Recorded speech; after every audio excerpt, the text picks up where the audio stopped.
Welcome into Main Street Sports today, presented by Mid-Tennessee Bone and Joint. I'm Chris Yao, joined by Down. How about that? Is that better? Yes. All right. Welcome in. It is a wild and wacky Wednesday. The weirdest and wildest news from across the world coming your way in the final segment of the show. But does the ladybug crawling on my laptop count as wild, wacky, or both? Is it kind of a goldish color? Mm-hmm. Yeah, I knocked it off here earlier. I thought I knocked it off the desk. I wish we could get a close up. Oh, I see it now. Okay. Good luck, they say. Hey, we use it. Take all the luck we can get that my internet sticks. Crossing all the things. But yeah, man, what a good show. Just so you can see it at the top. It is wild, man. But we got a good show, man. We got jam-packed, loaded with guests. Willie DAUNIC's going to join us to talk about the Predators, and that should be a fun conversation. They got a lot to talk about, unfortunately. We've also got Terry McCormick, of course, and then Ben McKEE, talk a little UT hoops and football as VOLS. One will be a little bit more fun to talk about than the other. Yeah, but you know, this weekend and subsequent week down in Atlantis is going to be a huge 7 days for UT. So looking forward to talking to him. And we've got college football playoff reactions. The rankings are out and have been shaken up. So. Oh, I was at basketball last night. So yeah. You haven't seen them? Yeah. They shook them up a little bit. So yeah, should be interesting. We'll get to all of that here and much more. But Mo, how are things today? Well, like I said, I was at basketball last night. So saw some pretty good stuff over Columbia Academy. So we'll talk about it, I guess, in the rundown here in a bit. But yeah, got things off and running. High school basketball is here. It is, in fact. Well, why don't we get into some scores? We've got yesterday's results and today's schedule. We'll give it to you on the rundown. This is the rundown. In high school girls basketball action from Tuesday night, Battleground Academy defeated Hickman County 58-33. It was Brentwood with a 76-53 win over Brentwood Academy. Cheatham County 53, Hume-Fogg 15. Clarksville Academy down Clarksville Northwest 47-34. Clarksville Christian 58, Donaldson Christian 16. Coffee County with a 79-31 win over Cambridge.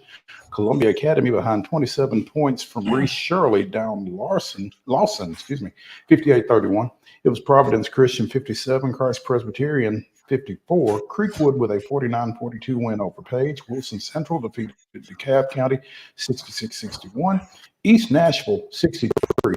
Martin Luther King 2. That is not a typo. Lipscomb Academy with a 57-52 win over Ezel Harding. Santa Fe edged Fairview on the road 50-45. Green Hill with a 48-42 win over Franklin. It was Harpeth Hall 62, Station Camp 28. Overton 71, Glencliff 14, Middle Tennessee Christian 55, Baylor 46. Stewart County defeated Montgomery Central 71-12. Ravenwood with a 76-58 win over Mount Juliet. Murfreesboro Central defeated White House 52-33. It was Shelbyville 45, Nolensville 39. Tullahoma with a 46-39 win over Oakland. And Pearl Cone defeated Liberty Creek 69-53. Greenbrier down Pope Prep 46-36 was Portland 51, Kenwood 28. Summit a 57-47 winner over Riverdale. Rockville 56-50 over Eagleville. Siegel downs Laverne 51-26. Stewart's Creek was a 66-48 winner over Warren County. Springfield down Sycamore 44-39. Portland was a 40-34 winner over Charleston County. Whoa. And Charleston County beat Kenwood 57-24. I don't know if that could have been, there were some jamborees or something. I wonder if that's part of that. I don't know.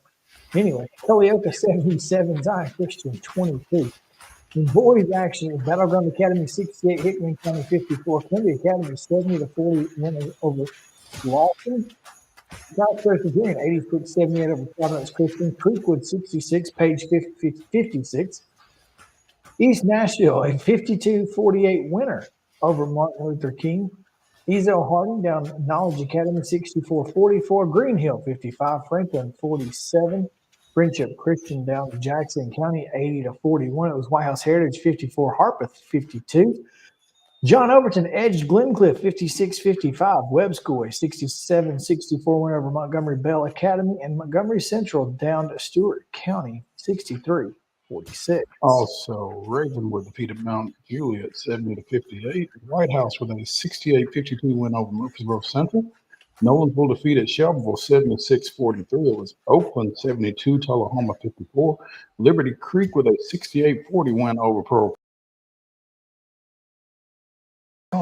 59. This is 55. The box score I saw said 54 in overtime. It was Rockville defeating Eagle in the Battle of Highway 99, 72-64. Laverne with a 40-39 win over Siegel. Station Camp defeated Trousdale County 73-17. Stewart's Creek 64, Warren County 53. Sycamore 59, Springfield 54. Mount Juliet Christian with an 81-78 win over Watertown.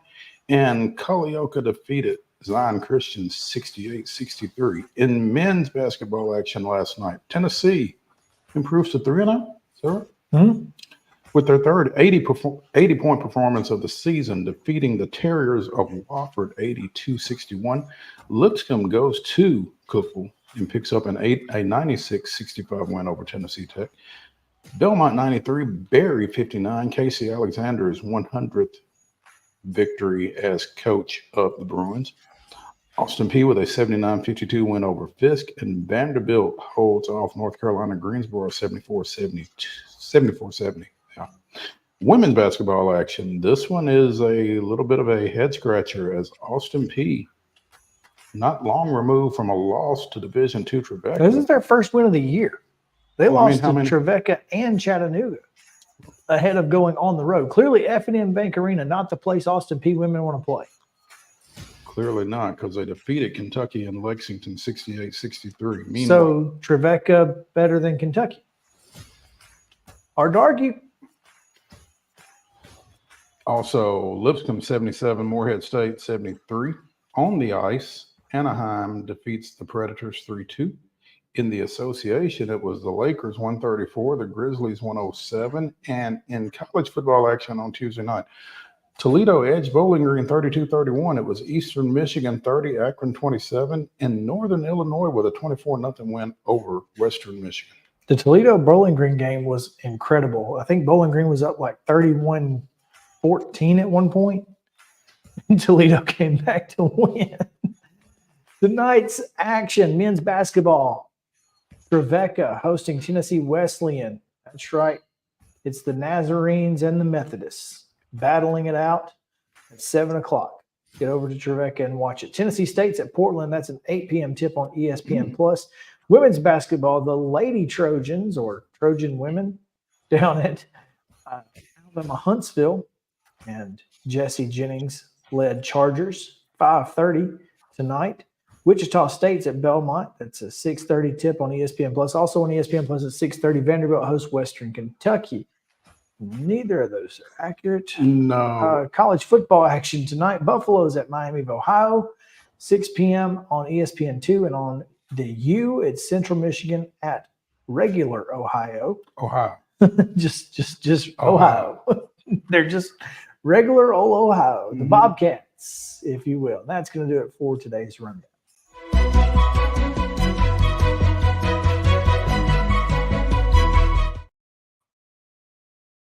Big news yesterday, big news coming tonight, and today's top story is brought to you by Piggly Wiggly. Neely's Mill Shopping Center is home to some of the best and most delicious meat, vegetables, cobblers, all in one place for your lunch needs. So make sure to go by and see them. Also get your fresh hand-cut meats, great produce, and all of their groceries are just cost plus 10% at the register. So, Neely's Mill Shopping Center, that's Piggly Wiggly. Our top stories, Plural. kind of, yeah, there are things being ruled upon, have been ruled upon. It's really just college football in general, but the Pac-2 going forward. Which is what they are. The ruling came down yesterday, last night even, that Washington State and Oregon State would now control the Pac conference's board. And they would be the only two members. Now, what that means remains to be seen. Excuse me. But the question, what's that? Do you remember the South Park episode where Cartman didn't get what he wanted for his birthday? And so he sent everybody home from his party. Get out. That's what Oregon State and Washington State is saying to the former members of the PAC. Yeah. You know, Washington's lawyer, and I assume that UW's lawyer was arguing this because the suit was filed in Washington, 10 miles from Pullman. It's convenient. Yeah. But Now, is it the PAC-2 or the 2-pack? I think it should be the 2-pack. That's what I say. But anyway, now they argued that there would be irreparable harm to the leaving institutions if this were to happen. It's like, I would dare say there's been irreparable harm to Oregon State and Washington State. buddy, read the room. Yeah. It doesn't make a whole lot of sense. So It's a heck of an anyway, argument to make. pretty tough argument to win with in this particular instance, and clearly because they did not win. Theoretically, as it stands, Oregon State and Washington State could withhold all funds to exiting schools. Mm-hmm. I don't think that's going to happen. I think what's going to happen, just because there's precedent everywhere else that, you know, those schools get their payouts through the contracted year of July 1st, 2024. Any money. Well, that precedent has been set, but nobody else has left like this, have they? Yeah, I mean, Or nobody else has left in such a Texas large and number. Oklahoma. Yeah, but I mean, they didn't like decimate a conference with their leaving, from a numerical standpoint. Right, right. But again, Oregon State and Washington State going forward will still get all of the Pac-12's March Madness money, all NCAA tournament monies paid out, in From July of 24 forward. They would get those monies because they're still the Pac-2 or the 2-pack or whatever. So obviously they would not be a conference in regards to AQs and all of that. They would have to play independent schedules. Right. But that's why I don't think anything's going to happen, because here's the thing. Stanford and Cal joining the ACC leaves them an open date on their schedule for a non-conference game. Well, it would just make sense that you'd want to play those schools, familiarity and travel. And so you don't want to, burn that bridge necessarily. Mm-hmm. And are they going to take this money and rebuild the pack? Probably. As best they can. They only need 8 members of the Mountain West to dissolve the Mountain West. But if they dissolve the Mountain West and they get all those schools, here's the crazy thing. San Diego State gets all the money from their Final Four run. Oh. Because the money goes to someone, and it would typically be the conference. Well, if the conference dissolves, the school gets the money. So San Diego State they're like, yes, please. They have all the motivation in the world to go to dissolve the and Mountain take West. everybody else with Yes, them. they have all the motivation. And I think a lot of people know that. So that could be an issue. But I think it's interesting that might be the play, because as we've talked from the beginning, taking those Mountain West schools and their commissioner and making it the Pac 12 or 10, whatever the number is, just makes sense. Well, but they would not. I don't think the Pac at that point would be a Power 5 conference. I think it would be very hard to argue that it would be in the Power 5. Sure. They would just be a group of 6 team with the Power 4. And the Power 4, yeah. Which takes us back to the college football playoff reconfiguration of 5+7. Right. So what is more advantageous?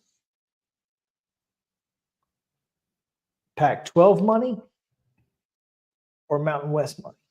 Depends on who you're asking. I mean, I don't know the specific numbers, right? I just don't know. But would it be smarter for Washington State and Oregon State to pick and choose from G5 conferences, to go get UTEP and New Mexico State, and then also San Diego State, Boise, Air Force, Colorado State, but then maybe go even farther into the Midwest potentially, or even down, not Southeast necessarily, but I'm trying to think of schools in the AAC off the top of my head, but Memphis.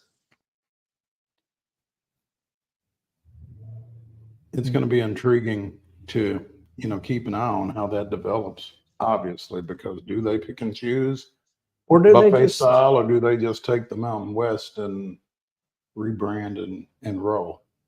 That's the question. Which one is more advantageous to them and everyone else? Because to me, you can't keep Kliakov. He's got to go. No, I don't think anybody's arguing that except Broccoli McCall. Yeah, he's the only one who thinks that that's the Yeah. best plan Mhm, forward. mhm. Yeah. So anyway, second story is that tonight, per who was it that tweeted it first? Pretty sure it was. Oh goodness, let me just go look for it. It's just going to be easier to find. Did I not send it to you? I don't know if you did or not. No, I didn't. I sent you the Oregon Pete State. Thamel. There we go. That's who it was. Postseason waivers for both James Madison and Jacksonville State will be discussed and likely decided on tonight, per sources to Pete. There are 4 different NCAA committees involved in the waiver process, and a decision should come tonight. Here's why that's important. Jacksonville State did not have a waiver in place until Monday. They didn't even submit a waiver until Monday. Because they weren't worried about it. Well, they really kind of weren't, but It's like, oh my goodness. I'm wondering if JMU didn't make a phone call and say, hey, we may have power in numbers here. Or make a call and say, hey, don't leave us out here. Don't leave us out to dry. Here's the thing is James Madison and Jacksonville State both have mathematical opportunities to play for a conference title if they were eligible, as I mentioned yesterday with Chip. If Jacksonville State wins this weekend against La Tech and then goes to Las Cruces and beats New Mexico State, they would have the second best record in Conference USA and would be the normally one of the finalists. One of the 2 finalists. Right. And as it sits. And New Mexico State is saying, wait, hold up. They're saying, you already said we're in. You put out a graphic that we're in. We've sold tickets because you said we were in. But does any of that supersede Jacksonville State being one of the 2 best teams in the conference? Maybe, maybe not. I mean, I don't necessarily feel sorry for New Mexico State in this situation. Earn it on the field and it doesn't matter. Win the game and you don't have to worry about it. But I also understand people purchasing flights and hotels and buying tickets to the game. All of that can be refunded. I mean, I'm sure it can. And I don't have a dog in the hunt, and I don't know that I. But within a week, because again, you won't know until Saturday after Thanksgiving. Can you get a refund for a hotel and a flight in a week? That's a good question. I don't know. I've not ever tried to get a refund that in such a close. short turnaround. Yeah. So anyway, just a thought. Mm-hmm. James Madison, on the other hand, 10-0, they're looking at they're trying to get into the New Year's Six. Right. And meanwhile, Coastal and App State are saying, right now we're fighting for a spot in the Sun Belt Championship. If James Madison's in, it's over. We're all out. Sure. Which, again, they didn't earn it on the field. I get that. I'm not arguing that. I'm just saying that, there are consequences down the road. So what I think may happen is that both teams will be ruled bowl eligible, and they'll allow the conferences to decide what they want to do. Well, if you're going to give the conferences leeway, then basically you're just dropping it in their lap. Here, you pick who you want to play for your conference championship. And yeah, and I don't think Jacksonville would. I mean, maybe they would. Maybe they wouldn't. I don't know. I mean, Liberty beat us pretty bad on our home turf. Maybe we don't want them again. But it was 17-13 going into the fourth quarter. Ended up 31-13, but it wasn't nearly as bad as the final score indicated. So maybe they want another shot at Liberty. I don't know, but we're going to find out tonight what's going to happen, because either Jacksonville and JMU are going to be bowl eligible and eligible for postseason play tonight and won't have to worry about it, or we still have to wait for 18 more teams to lose. No, I'm sorry. After last night at 16. 16 more teams to lose for, bowl eligibility to be a thing. This may be because the NCAA sees that, hey, they're going to be bowl eligible anyway. Let's save face. Let's get some good graces. Oh, look, we made them bowl eligible. Well, they were going to be anyway, but you may be giving the NCAA more credit than they deserve. Yeah, but also I think the NCAA is more likely to try and save face, find some positive story than they are to then, because they need all the positive they can get. And this is an opportunity for them to, one, get good pub, and also two, it's not going to change anything because Jacksonville and JMU are going to be bowl eligible by the end of the year because there weren't going to be enough teams. I get everything you're saying. I'm just saying I don't You don't know think they think that that the far? NCAA has that much self-awareness. If they're capable. I get that too. It's a very possible. I'm just saying it's a possibility that's part of their motivation. I don't know. Should be fun. It will indeed. Take a Tune in break tomorrow. Yeah, tune in tomorrow. We'll know. But also tune in for the next hour and a half. That's right, because Willie DAUNIC is standing by. We'll talk to him about the Predators right after this on Main Street Sports Day, presented by Mid-Tennessee Bone and Joint. Stick around.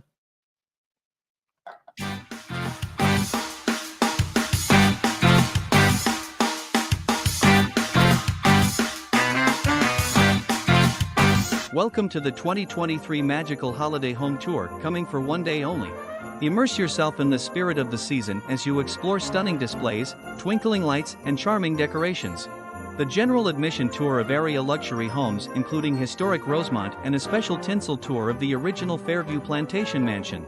Come and experience the warmth of the holidays by touring spectacular luxury homes. It's an event you won't want to miss. Mid-Tennessee Bone and Joint treats your orthopedic injuries and existing conditions. Our trained physicians will get you back in the game faster. Contact us at 931-381-2663 or www.mtbj.net.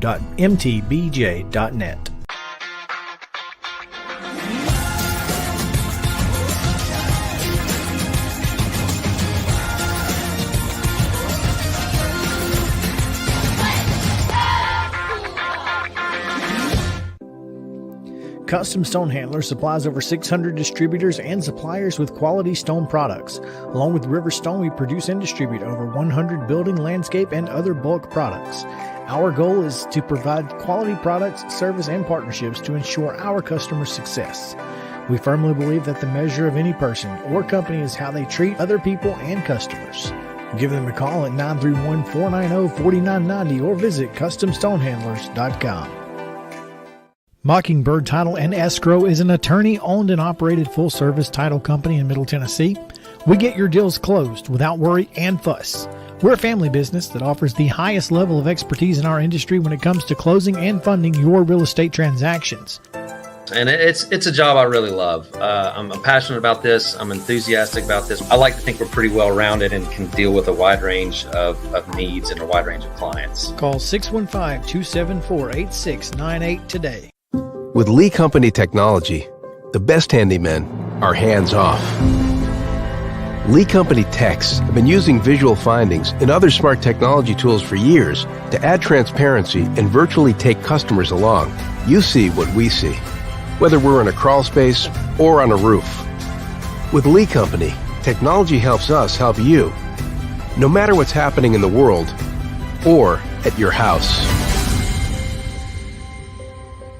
Piggly Wiggly, located in Neely's Mill Shopping Center, is Columbia's locally owned and operated Cost Plus 10 grocery store dedicated to serving the community with low prices and smiling faces. Piggly Wiggly offers fresh, hand-cut meats daily, as well as daily hot plate lunches from their deli counter. You're certain to see smiling faces and a helping hand when you're here at Piggly Wiggly. Come by and check out our fresh produce, high-quality meats, and more. Down home, down the street, we'll see you at the Pig. Mid-Tennessee Bone and Joint has been the official sports medicine provider for Murray County Schools for more than 40 years. We specialize in orthopedic service, and our Ortho Quick Walk-In Clinic lets you bypass the ER. Visit us online at www.mtbj.net.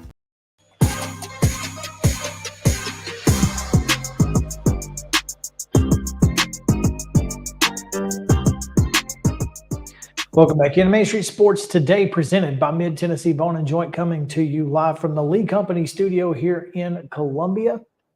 Glad to have you guys with us as, again, jam-packed show full of great guests, including the next one that we have, the PREDS on Valley voice of the Predators. Willie DAUNIC joins us. Willie, what's up, man? Hey, guys. Good to talk to you. Oh, good to have you. Willie, what's going on with the Preds? Well, I would say they have left some points on the table. That's the phrase that you're hearing them say a lot. I think they've played to a level where they easily could have more points.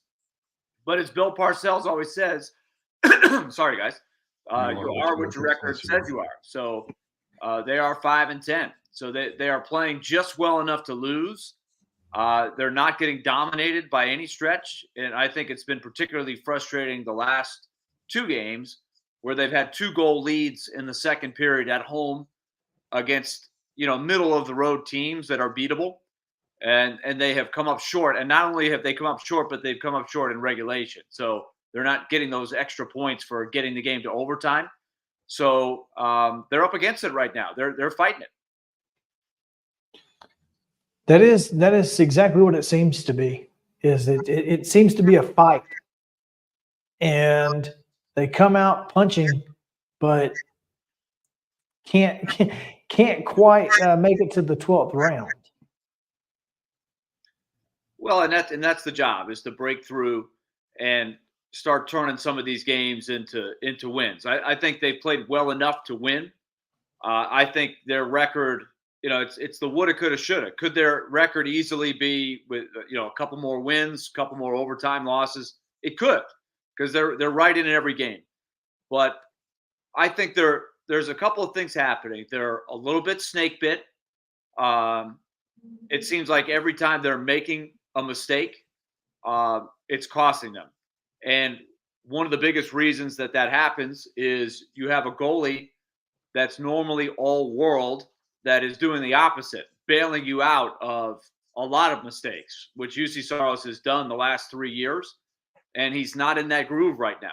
In fact, he's I think it's safe to say his numbers are down, and he's struggled a little bit for him, right? It's like an ace pitcher that you're expecting to have 7 innings and give up 2 earned runs every game.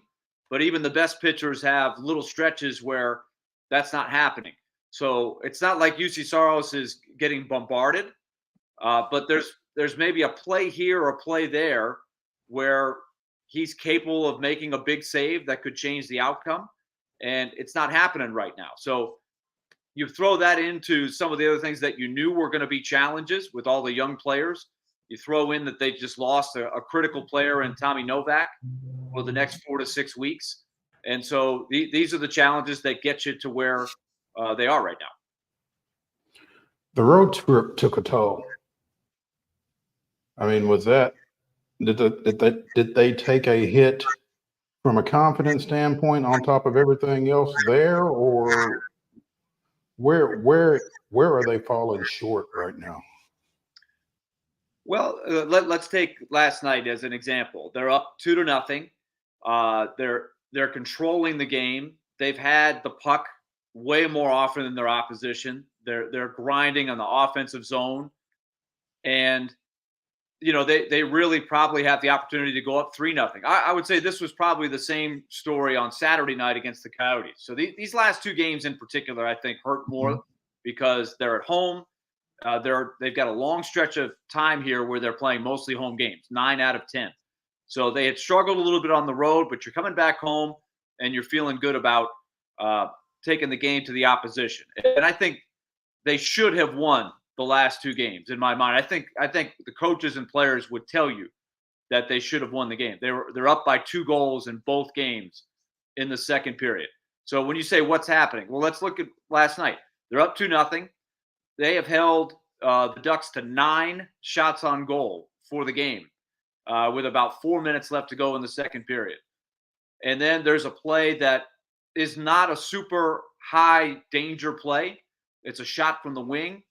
It hits the Predator defenseman Mark Delgaizo's stick and changes angles and goes in. So it's 2-1 instead of 2-0.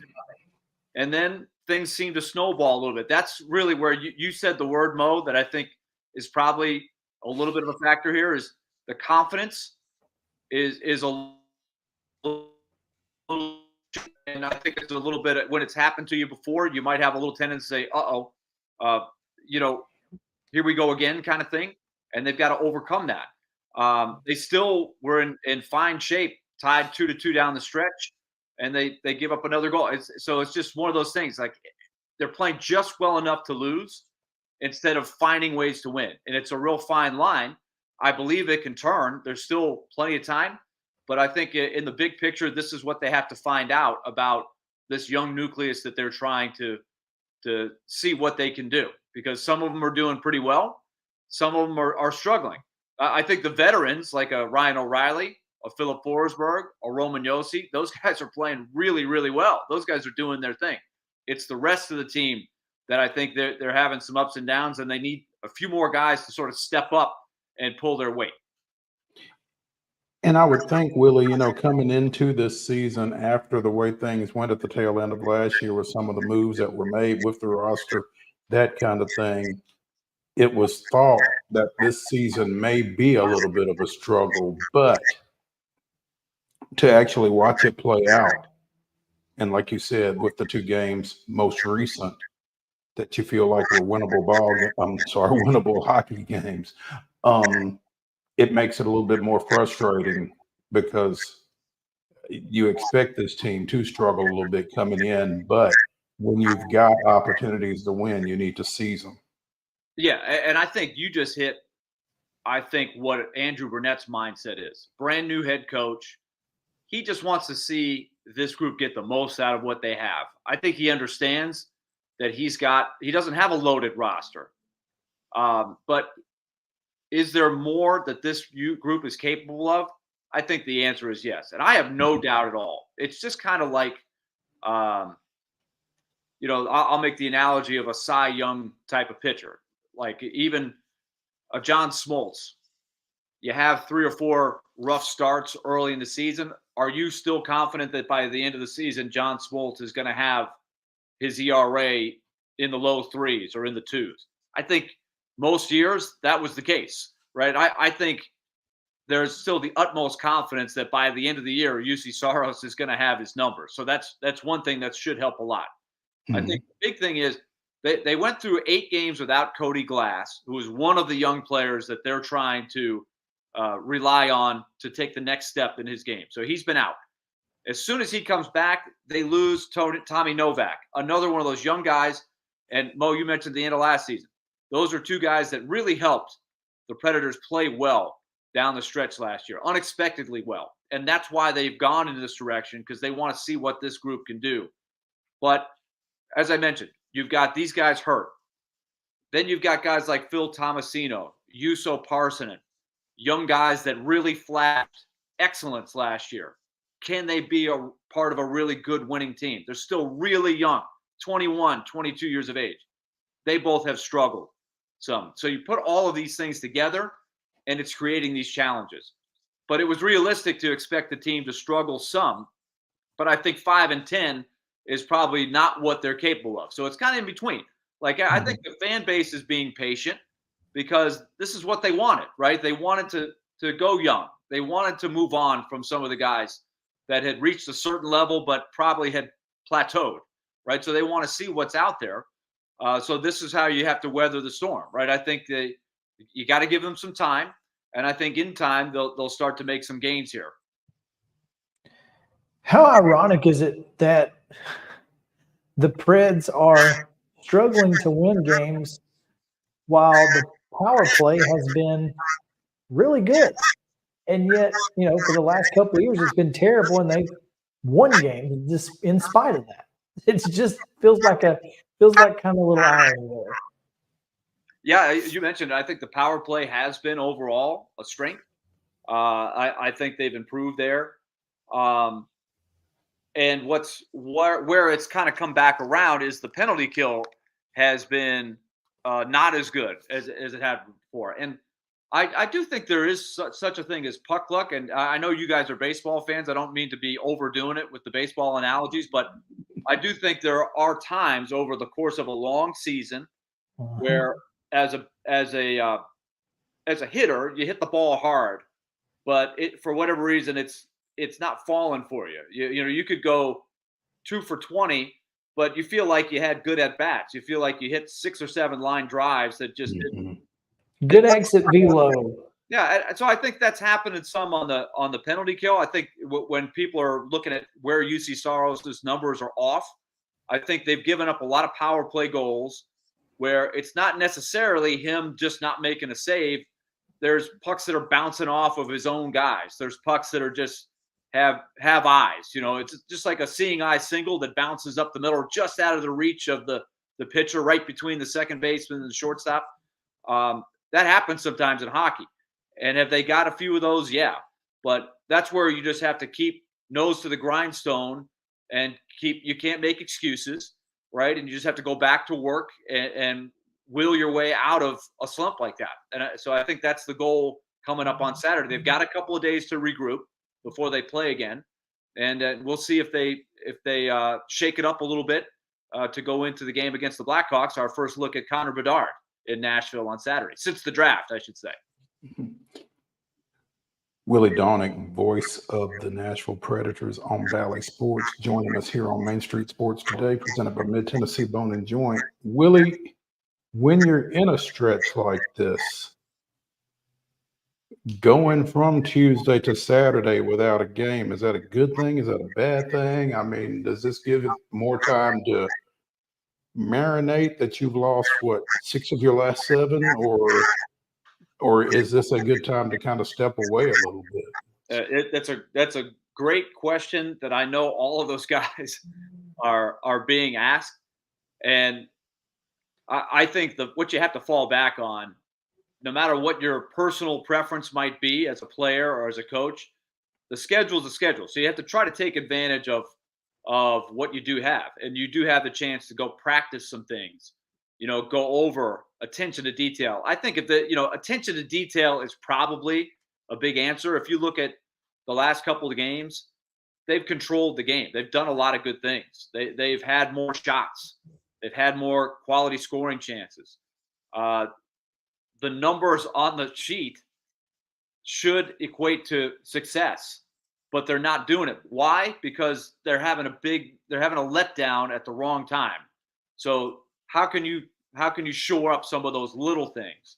I think practice time can help that. And during a hockey season, you don't always get a day or two to practice. It's not like a football team that has a full week to practice before every game, pretty much, right? It's more like baseball, where if it doesn't happen one night, you got to move right on to the next game. So I think you try to take advantage of some practice time and work on a few things as a group. Nashville Predators, again, 5-10, struggling to hold the lead. Haven't struggled to get it. They just gotta hold it. And obviously we'll see how this week shapes up, and looking forward to, again, the puck finding its level, much like water will do on occasion. And so hopefully we will have a better next part of the season, starting with the Blackhawks, because anytime You play Chicago, you want to win. That's just you got that right. And that's there's bottom going to line. be a buzz. It's Hockey Fights Cancer on Saturday, so that Oh. creates a really good. I mean, it's a special day when you do the Hockey Fights Cancer. They have some unbelievable stories that they showcase, and the Blackhawks, who now have. I mean, they're in a full rebuild, right? But they've got the number one pick. They got the ping pong ball last year, Connor Bedard, and he has been living up to the hype. So I think this rivalry is going to really rekindle over the next few years. And so I think there's going to be a pretty good buzz in the building on Saturday. It's one that you're going to watch or be at because it's the first of many chapters of this of the Connor Bedard era in Chicago. 18 years old, getting all kinds of hype. You know, he's got a following that goes beyond the hockey circles, and I think that's good for the game, right? Pat McAfee has him on the show. You know, he's getting into media areas that a lot of media doesn't go to, right? In other words, they don't talk about hockey a whole lot on SportsCenter, but they talk about this guy. So he's very, very special. And so I think myself, I'm really curious to watch and see what he looks like. The Predators can neutralize him and get a W. Well, if Kyle from Chicago goes on any walks on Broadway, I'm sure folks with cameras will be looking out for him this time and won't be giving any interviews. Yeah, that's a good one. I would say that he might be a little more recognizable than he was. Just a little bit. Really appreciate you taking time with us, man. Looking forward to more Preds throughout the season. All right, guys. Thanks for having me on. Hey, thanks, Willie. Appreciate it. Let's take a break. When we come back, college football playoff rankings are out, shaken up as they are.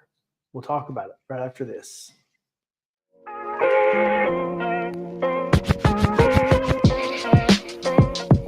This Christmas, Give a Little Nashville needs your help to bring joy to children in need. We'll be hosting toy drives during the holiday season, so please donate toys for kids of all ages.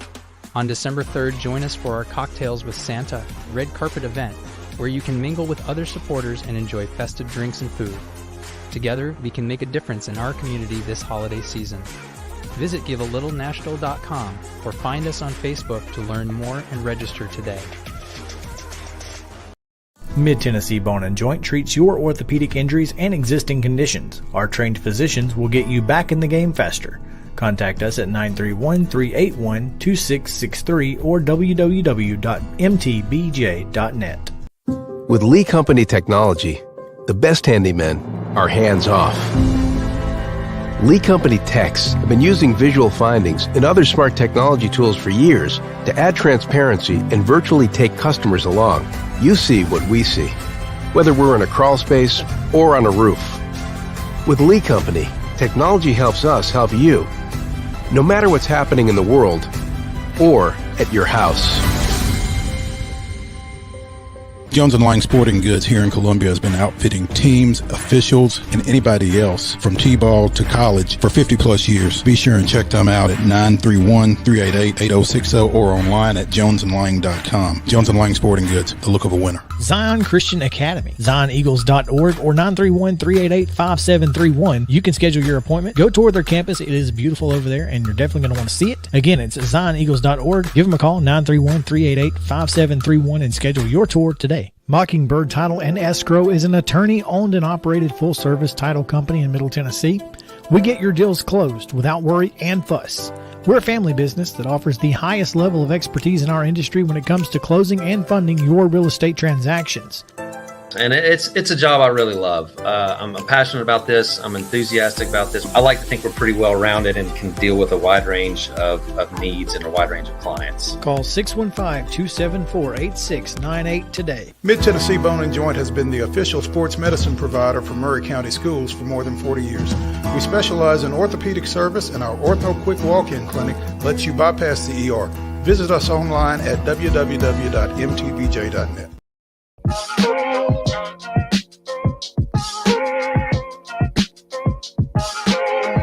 Welcome back in Main Street Sports today, presented by Mid-Tennessee Bone and Joint. here in the Lee Company studio in Columbia. Glad to have you guys with us. I'm Chris Yao. He's Maurice Patton, and we're talking about the college football playoff rankings for this week. And Mo, the big story is that number one changed. Mm-hmm. Georgia jumps Ohio State. And, I didn't expect it, but it makes sense. Yeah, I mean, a win over the team still ranked 13th was a top 10 win. That being said, Ohio State has a win over the team ranked 12th. Of course, Georgia also has a win over the team ranked 9th. The Buckeyes had taken the top spot in the first two sets of rankings thanks to wins over Penn State and Notre Dame, but Georgia now boasts the best 2 wins of any of the 5 undefeated Power 5 teams with their victories over the Rebels and Missouri over the last 2 weeks. And who would ever think best Missouri, pair of wins? I don't know if best 2 wins is the right way to say that. Pair 2? Well, the reason I say that is because I don't think Georgia's win over Ole Miss is any better than Ohio State over Penn State necessarily. They're the same. It's the same picture. Well, maybe Missouri is better than Notre Dame by Yes. this rationale. So what I'm saying is So Missouri and Ole Miss is a better pair of wins than Penn State, Notre Dame. I agree with that.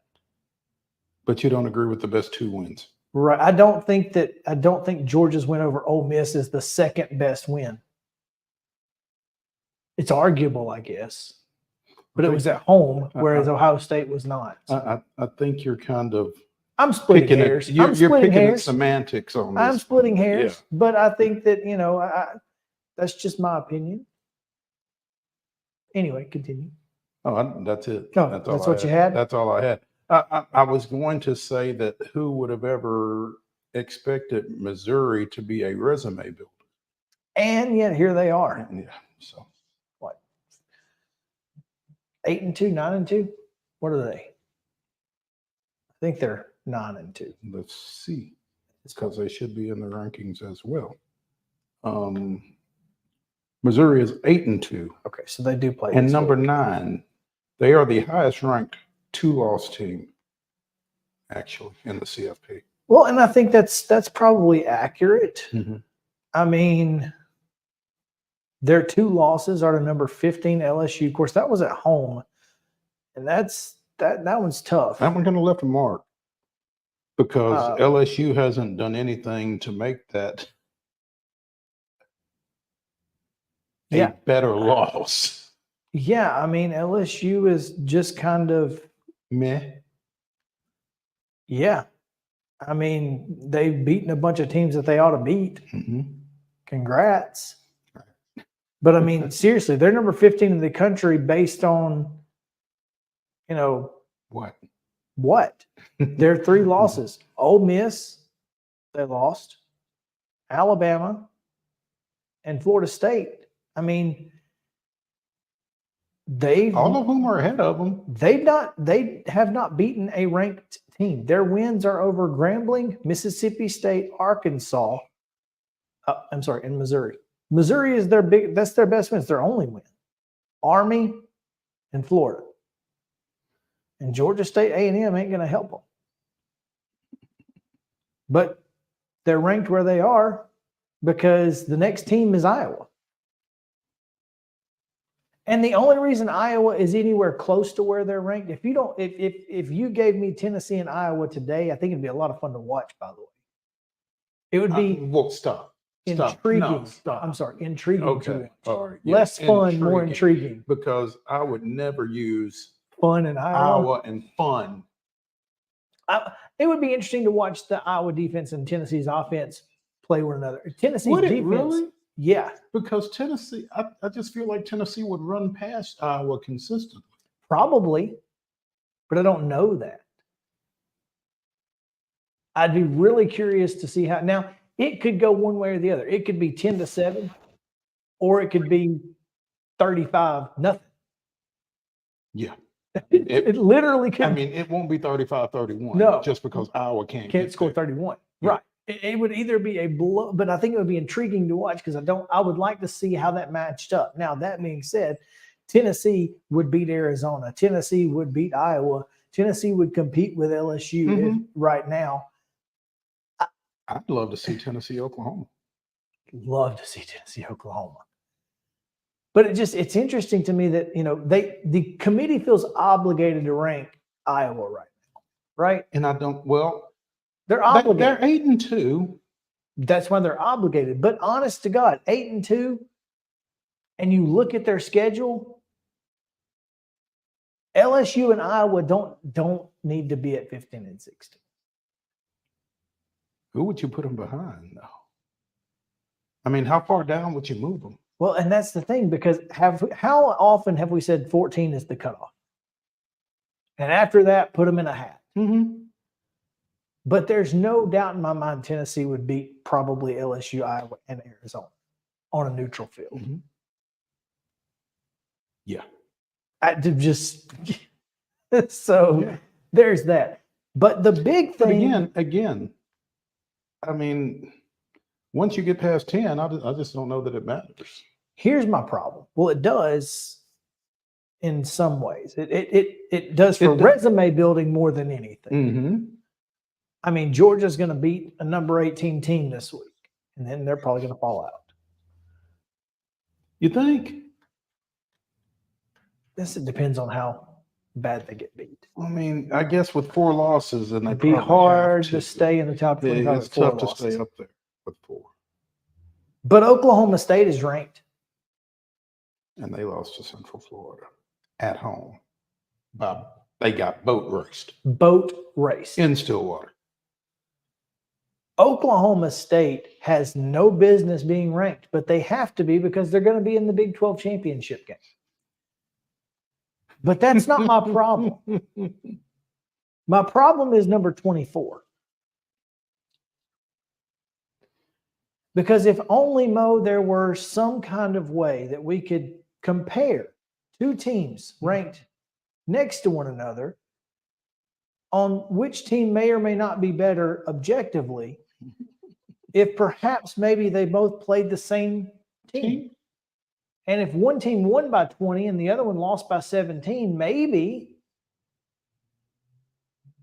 the team that won by 20 should be ranked ahead. Team that lost by 17? Perhaps, especially when that opponent is South Alabama. No. Makes too much sense. I just want to be in the room one time.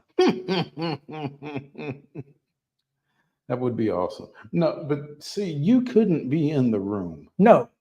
Because you couldn't just be in the room and listen and shut the hell up. You couldn't do that. Because I would say, hey, guys, hey. They both played a team. Yeah. No, you couldn't be in the room. Now, if you could just be in the room and listen, you would literally have to muzzle me. You'd still be jumping up and down, beating on the table. Yeah, no, that's not going to happen, Chris. Not you. Somebody could be in the room. You couldn't be in the room.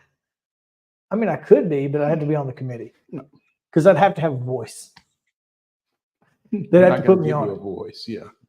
By God, call Bill Hancock right now.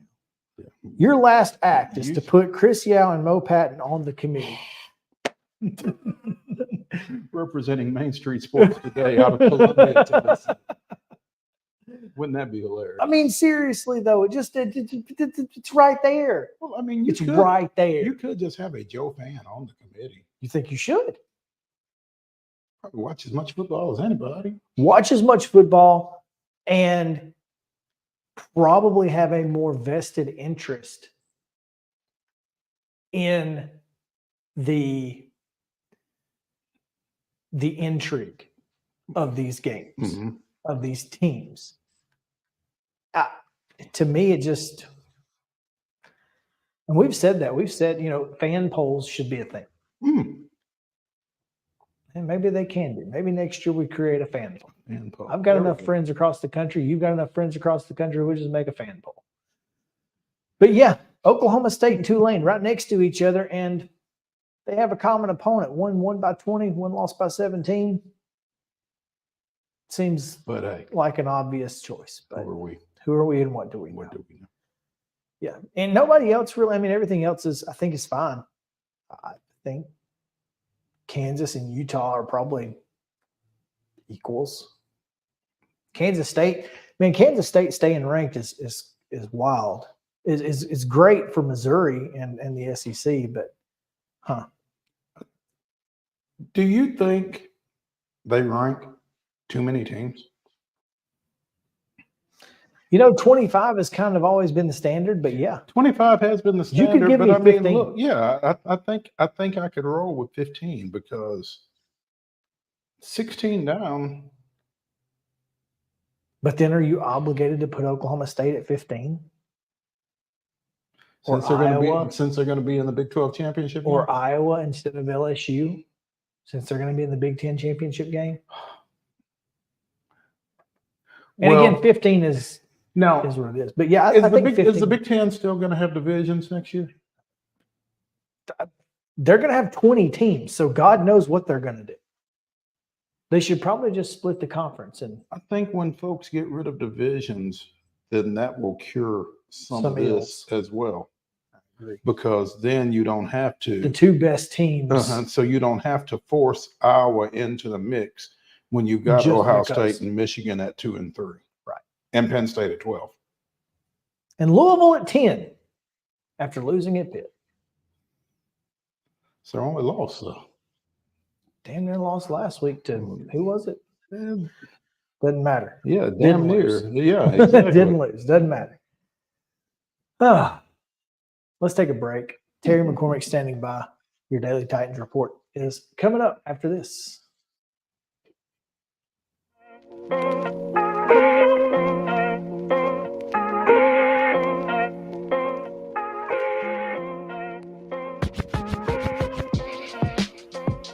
He shoots and he scores!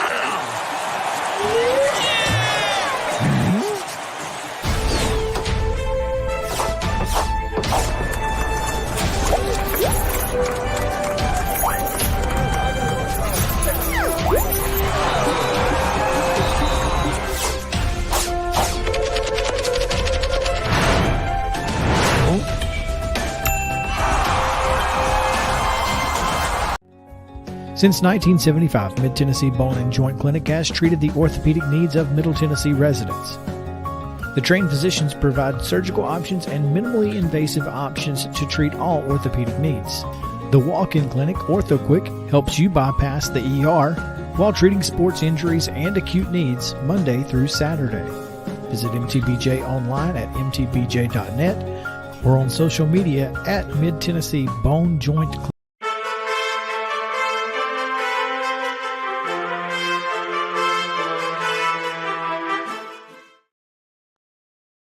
Trumpets Mets fans will come after us, especially since Terry's a Yankees fan. Terry, what's up, man? How's it going, guys? Good. It is your Daily Titans report, and it's brought to you by Zen Sports. What prompted you to bring up the Yankees? That's kind of a dirty word at my house these days, the way they've been playing. Well, the Edwin Diaz, his entrance music is that trumpet song or whatever. Yeah, that I can't even think of the name. And of it so now that, we got the Braves got some blowback because William Contreras also used that as a walk-up song during that final series 2 years ago, and I think he had been using it all. he had year. been, but Yeah. but Mets fans had no idea apparently until that point. So they got all angry because of the trumpet thing, and then your intro music has trumpets in it, and you're a Yankees fan, so figured they might get a little angry. We'll have to keep the Mets fans Narco. at bay. Narco. Okay. Yeah. Anyway, yeah. What's going Anyway. on? STSP. Let's talk a little Titans. Got some stats for you. They're not good stats. How many touchdowns Somehow I do you didn't think they would be, but go ahead. Yeah. How many touchdowns do you think the Titans have scored on the road this year? Not counting the Baltimore game in London. How many touchdowns have they scored on the road in 5 games this year. One. 2. Missed 2 touchdowns. Both of them on runs. So no touchdown passes all season on the road. So that's kind of lets you know where they are in terms of well going into Jacksonville, does it? Yes, the last time they scored a touchdown with a pass on the road was last year at Jacksonville when Josh Dobbs did it against Chigakonkwo. So there you have it. Josh Dobbs. Speaking of names that shall not be mentioned. It's right there. Yeah. Yeah. I mean, there are people that wanted the Titans to re-sign Josh Dobbs. There are probably people in Cleveland today that wish that they had hung on to Josh Dobbs. And Minnesota's probably glad they got him. Oh, there's no doubt Minnesota's glad they got him. Here's my question, and I this question has been burning for like 2 weeks now. How has he not gotten a legitimate shot at QB1 anywhere? It's a great question. I have no idea. I mean, I think part of it was that he stayed in Pittsburgh for like 3 or 4 years behind Ben Roethlisberger. And Roethlisberger is one of those guys that, if he's standing in front of you, nobody's getting a whole lot of time behind him. And I think sometimes you just get that label of being a backup fringe type player and you don't really get a chance to break out of that. Unfortunately for Josh Dobbs. I guarantee you they wish they still had him. Absolutely. I think everybody that has had Josh Dobbs, wishes with the possible exception of Arizona, wishes they still had him. Yeah. And here's my thought on that too, guys. And this is where, you see these leagues like the USFL trying to survive in the spring and do that. If you had a guy like Josh Dobbs 3 years ago, and he could go and you could be allocated and go play in a league like that and show what he can do and be ready to come into an NFL camp the next fall, don't you think that would help a lot of quarterbacks? I mean, Malik Willis is a prime example. How much would Malik Willis, how much more could he benefit from, say, quarterback in the Memphis Showboats next spring and then go come somewhere camp, and play? Yeah. as opposed to throwing in shorts and T-shirts during the Titans OTAs and then playing in 3 preseason games and then sitting on the shelf for months. Absolutely. There's no question. I mean, and that's, that was the idea behind the World League and NFL Europe and well, here's another example. But the USFL, Trey Lance. Trey Lance needs work. He needs reps. He needs work. He's not going to get it playing behind Prescott, in Dallas. So, yeah, he's another guy that could, and one, it would help the attendance. I mean, you'd drive to Memphis to see Trey Lance play, wouldn't you, Mo? Wouldn't you, Chris? Yeah, I would consider it. Yeah. Yeah. Well, here's the thing. He would. He'll go anyway. I'm driving anyway to see Birmingham play because we the champs and all. But two-time champs, and Alex McKEE ain't coming back. I guess he's going to stay in Green Bay for a while. But see, that's another thing. You could put Alex McKEE back in Birmingham, and he's playing instead of just backing up Jordan Love, and doing nothing in Green Bay. And so absolutely, there are a lot of ways that you could go with that. But yeah, it's look, I understand why the NFL scuttled NFL Europe because it was expensive to house a bunch of guys to go play in Germany and England. The USFL, and if they wind up absorbing the XFL, that's already put together. They don't have an investment stake in it. But what they could do is have a partnership with it to use it like the NBA does the G League. Absolutely. Yeah. All right, Terry. Well, if we have no more Titans to talk, let's talk about Zen Sports because they are the best damn sporting app or sports betting app here in Tennessee. All right. That's right. You've been hearing me talk about Zen Sports, the new sports betting app exclusively in Tennessee the last few months, and I'm excited to share with you some big news.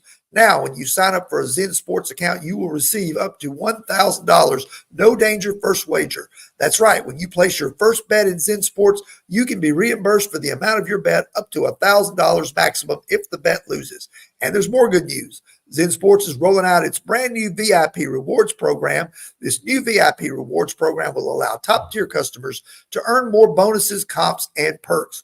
The VIP program is by invite only, so if you feel your Zen Sports play qualifies for VIP consideration, then check out the program details and apply at zensports.com/VIP.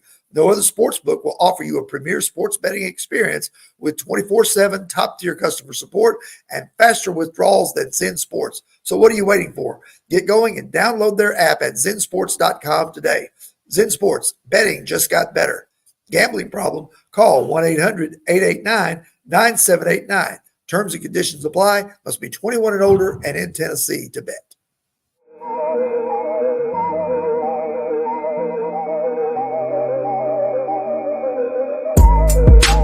This Christmas, Give a Little Nashville needs your help to bring joy to children in need.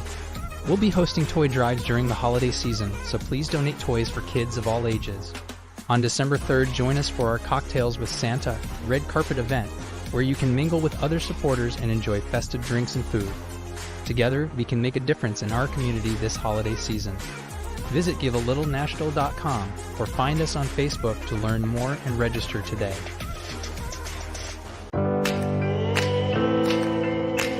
Smiles. These are the healthy smiles of real Delta Dental members. Folks with access to the nation's largest network of dentists and low-deductible plans with 100% preventive care coverage, all backed by over 65 years of expertise. Go online or give us a call to learn about affordable individual plans that meet your needs. 1-855-844-0445.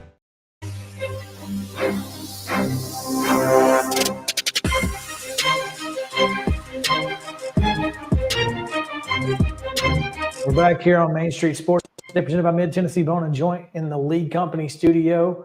Glad to have you guys along with us, Chris Yao, Mo Patton, and talking Vols now with Go Vols 24/7's Ben McKEE, who, yeah, look at that. Little branding.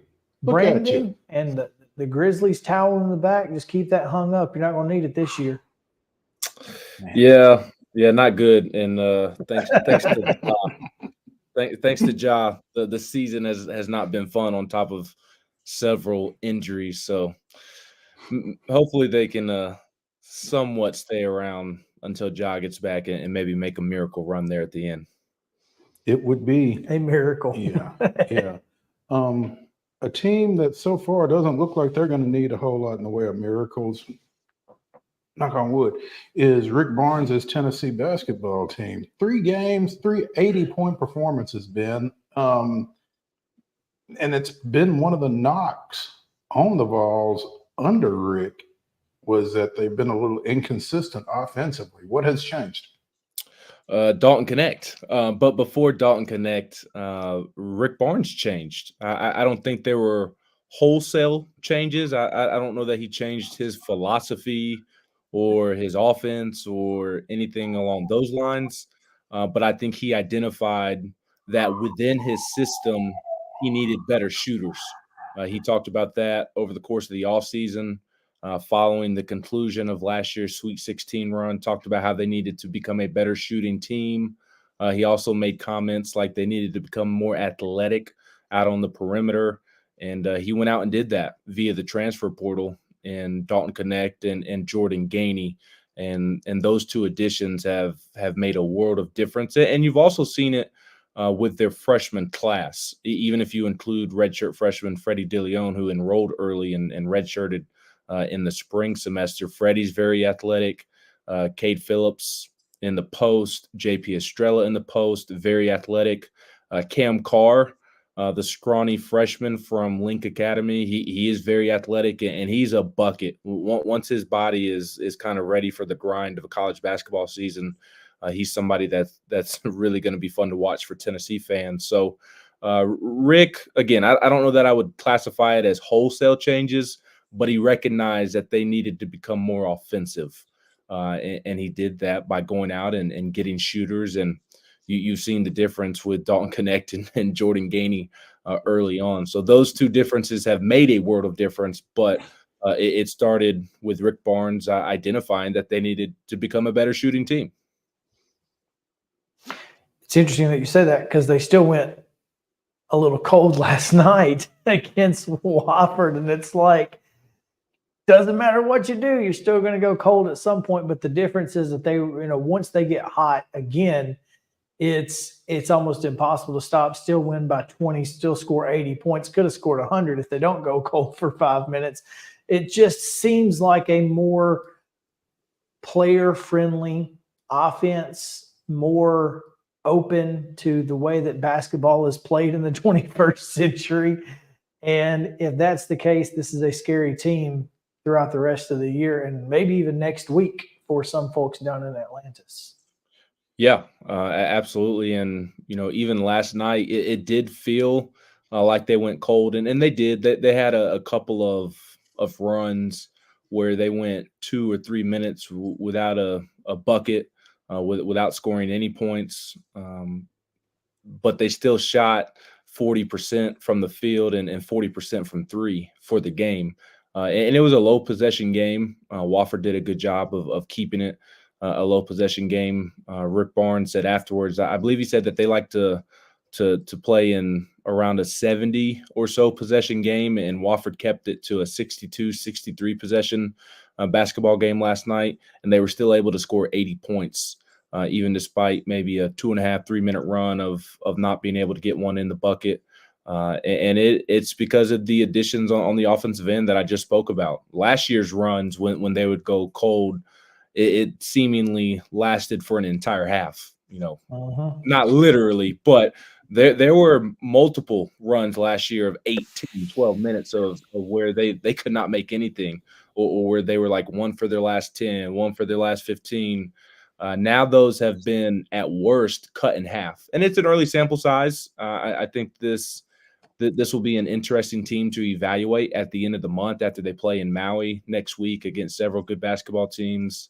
And also they return home from the Maui Invitational that is technically being held in Honolulu this year because of the Maui wildfires. They'll return home, and then they'll go to North Carolina 2 weeks from tonight and play the Tar Heels on the road. So it'll be a fun conversation to have at the end of this month in terms of evaluating this basketball team. But the early sample size and the early returns, they've eliminated those cold streaks that they had a ton of last season. And it is because it feels like, again, I don't think there's been wholesale changes philosophically, offensively, but it feels like there's maybe a little more freedom. For instance, at the end of that Wisconsin game on Friday night, he was giving the basketball to Dalton Connect and telling everybody to get out of the way and allowing Dalton to go get a bucket. And you haven't really seen that from Rick. You saw it a little bit with Kevin Punter early in his tenure. And you saw it with Grant Williams in a different fashion because he's a post player, and it seemed to be more of a pick and roll or give it to him on the block and let him go to work. With Dalton, they were just isolating him and allowing him to go to work, and that was really fun to watch. So it looks like it's going to be a really fun offense to watch throughout the course of this season. Here's a question, though. In Rick's defense, has Tennessee had a player that warranted that type treatment? Yeah, that to me, that's been the biggest issue, which is also Rick's fault, right? Like he's in charge of the personnel on the roster. But they have not had that guy that can go get you a bucket since Grant. And Admiral Schofield was able to do it a little bit. But, Lamonte Turner, Jordan Bone, Jordan Bowden, transitioning into this era of Rick Barnes at Tennessee, Santiago Vescovi, Josiah Jordan James, Zakai Ziegler. They're not really ISO players that you can give the basketball to and they can go get you a bucket. They maybe need some offense created for them to go get their bucket. They're very skilled offensively, very good offensive players, but you kind of need to scheme some things up. Whereas Dalton Connect, he's so talented and so gifted, you can just give him the basketball and his size and athleticism, he's going to be able to get downhill and create on the perimeter, create in the mid-range. And I knew he was going to be a really good offensive player, but he's even surpassed my expectations coming into the season. And part of that is because the thing I've been most surprised with Dalton is his ability to get to the rim and finish at the rim. He's very crafty, and it's a treat to watch him drive and get to the bucket and finish some of these layups and dunks that he's had to start the season. He has not, to your point, Rick has not had that type of creative offensive player to kind of toy with outside of Grant Williams, and obviously that's different, like I said, because he was a post player, and Kevin Punter did a little bit of that early on because he had to be that kind of guy. But that's absolutely a great point, and that's Rick's fault for maybe not having that type of personnel, and maybe they've had a couple of guys not work out the way that they thought that they would work out.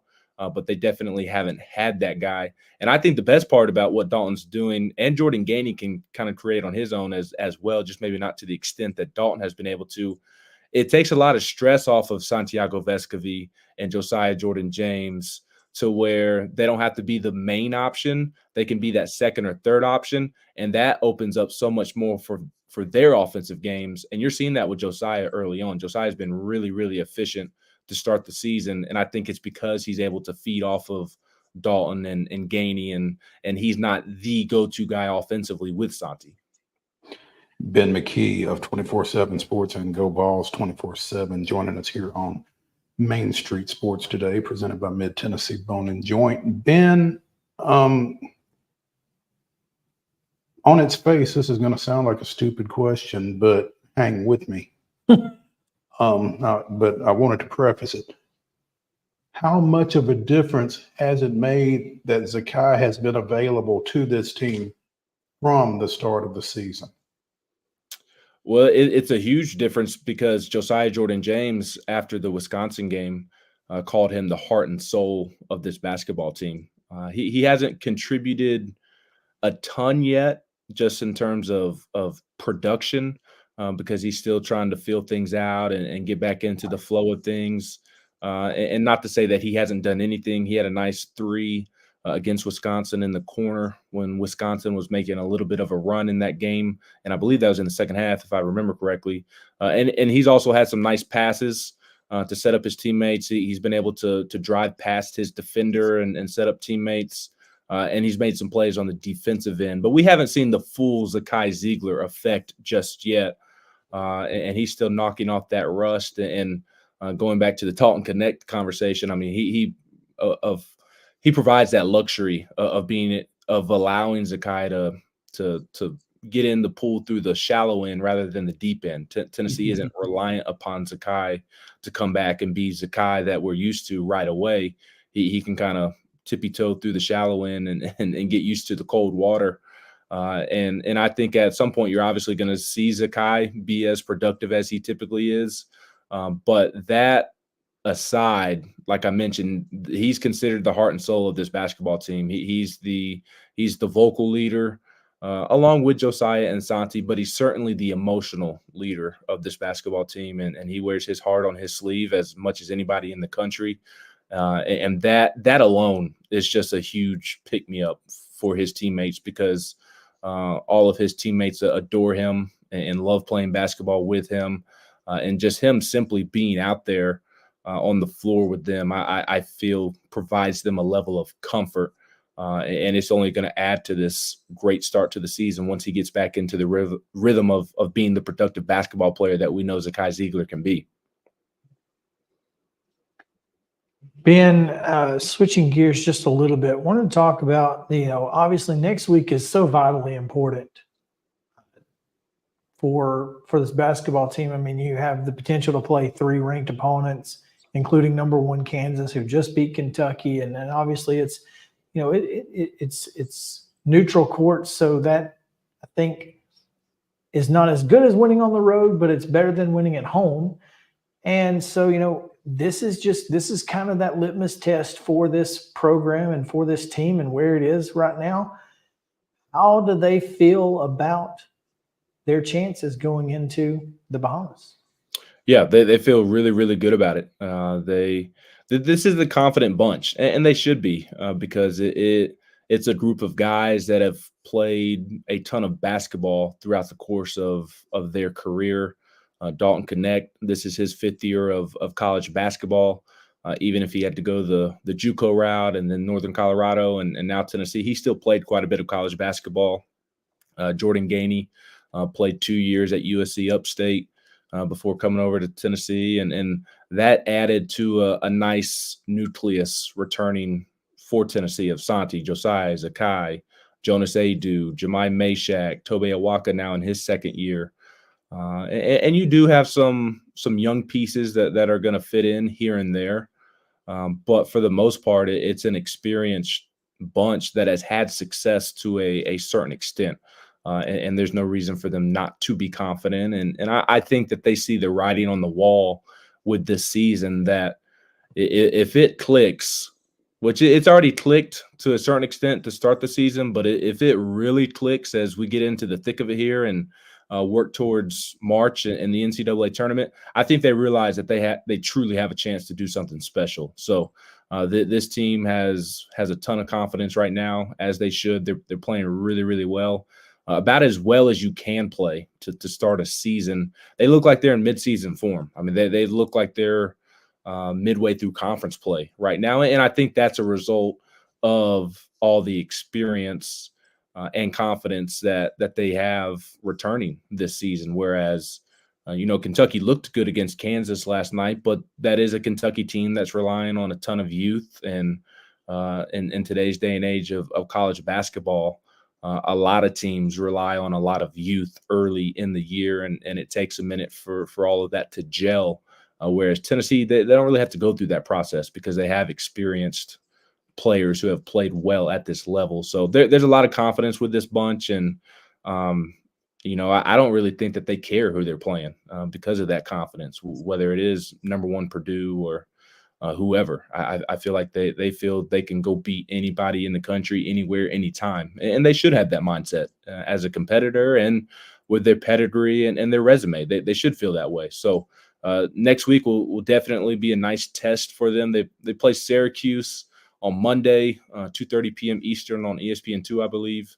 That'll be a nice test for them. Syracuse did struggle last night against Colgate. I believe they were down 30 at one point. They were playing while Tennessee was down 30 and came back to win.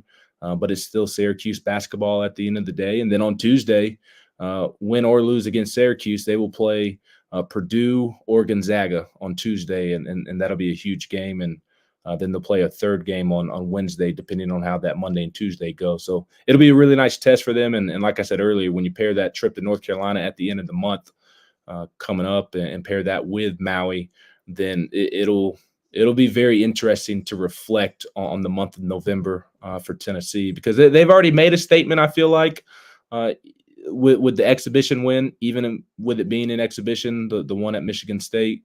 I feel like that was a statement win. And the Wisconsin one was a little bit of a statement win as well. So I feel like they've already made somewhat of a statement. But, man, if they can go to Maui and have success and then also have success at North Carolina, I think they head into December and gearing up for SEC play at the end of December with a lot of hype surrounding their name and well-deserved hype at that. This fan base is really ready for basketball season, I would think, in light of the last few weeks on the football field. And I'm thinking that maybe Saturday will make them even more excited for basketball, unfortunately. But let's talk a little gridiron for just a second. I'm still having a tough time dealing with UT road versus UT home. Yeah, it's quite the difference. It's something that has to be figured out moving forward if Josh Heupel wants to take this Tennessee football program to the next level and compete consistently for championships. Good football teams, good football programs, they win on the road. And if you want to win championships, you have to win on the road. I mean, it's really that simple. And they have struggled. They really, under Josh Heupel, don't have a marquee road win. They did win at LSU last year, but that was 11 a.m. local time. that wasn't vintage Death Valley. That No, wasn't. it wasn't Baton Rouge at its finest for sure. No. You still give Tennessee credit, not at all trying to take credit away. That was a butt. And LSU helped them by giving them the football to start the game. Well, they took it. Well, yeah, but I mean, if You're right. LSU, if it doesn't start that way, who knows how it finishes, right? We just don't know. We don't, but I would think that LSU still has a hard time defending Hendon Hooker and Jalen Hyatt and that Tennessee offense. But you still give Tennessee credit for winning that day, but it wasn't vintage LSU, and that's their best road win under Josh Heupel. That and Kentucky. And, Kentucky football is not what it once was. It's better than it once was. And it can get sneaky loud inside of Kroger Field, but it's still not in the top tier of SEC stadiums or college football stadiums. And that paired with that LSU win is Josh Heupel's marquee road wins at Tennessee. They struggled in the Swamp and in Tuscaloosa in year one, where they were heading into the fourth quarter down by a score, and it just kind of unraveled from that point on in year one. And it's year one, so you don't read too much into it. But at this point, you kind of do include it on the list because it's become a thing. And then last year, aside from the LSU game, they struggle. They did handle Pitt, but again, Pitt's not playing at Georgia.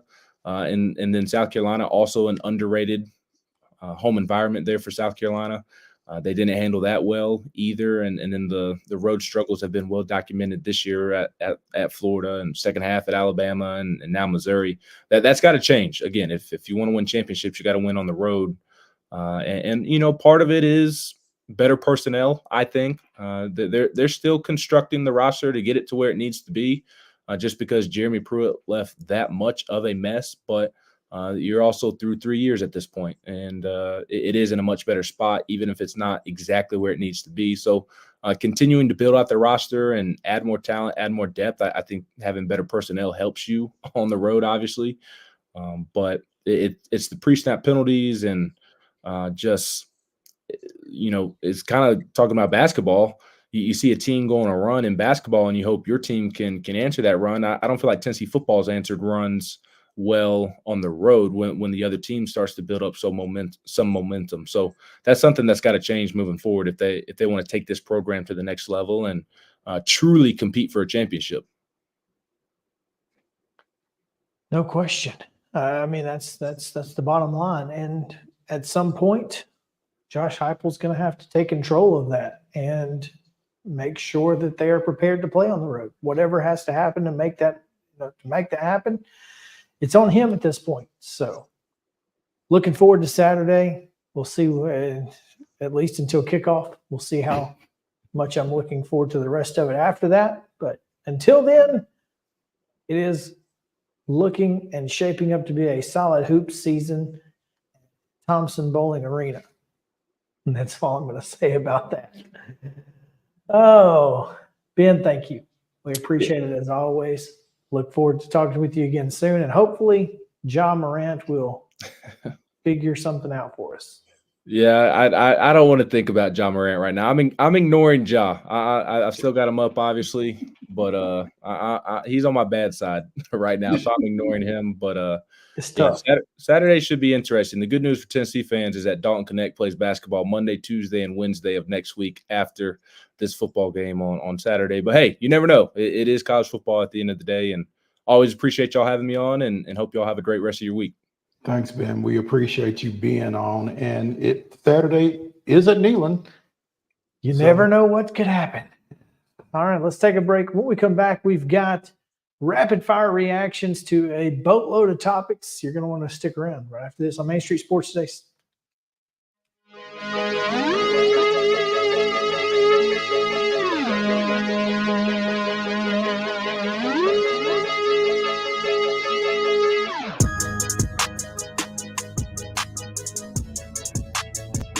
Mid-Tennessee Bone and Joint treats your orthopedic injuries and existing conditions. Our trained physicians will get you back in the game faster. Contact us at 931-381-2663 or www.mtbj.net.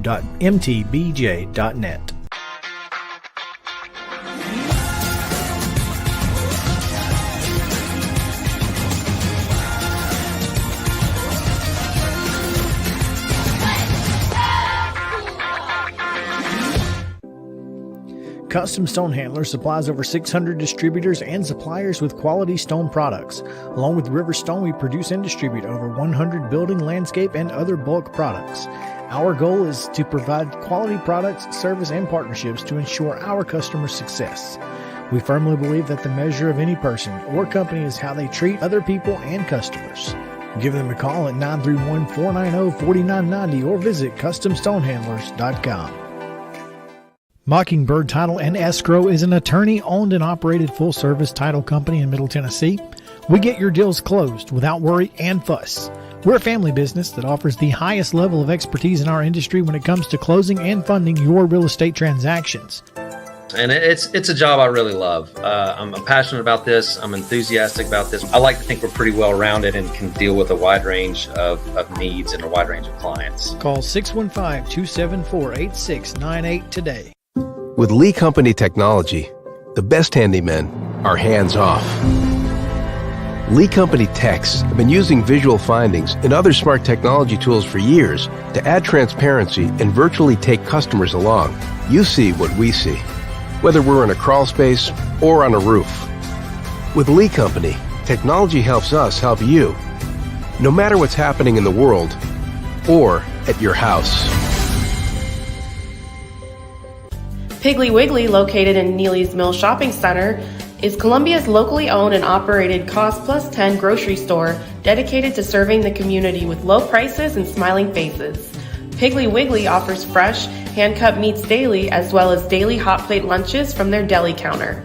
You're certain to see smiling faces and a helping hand when you're here at Piggly Wiggly. Come by and check out our fresh produce, high-quality meats, and more. Down home, down the street, we'll see you at the Pig. Mid-Tennessee Bone and Joint has been the official sports medicine provider for Murray County Schools for more than 40 years. We specialize in orthopedic service, and our Ortho Quick Walk-In Clinic lets you bypass the ER. Visit us online at www.mtbj.net.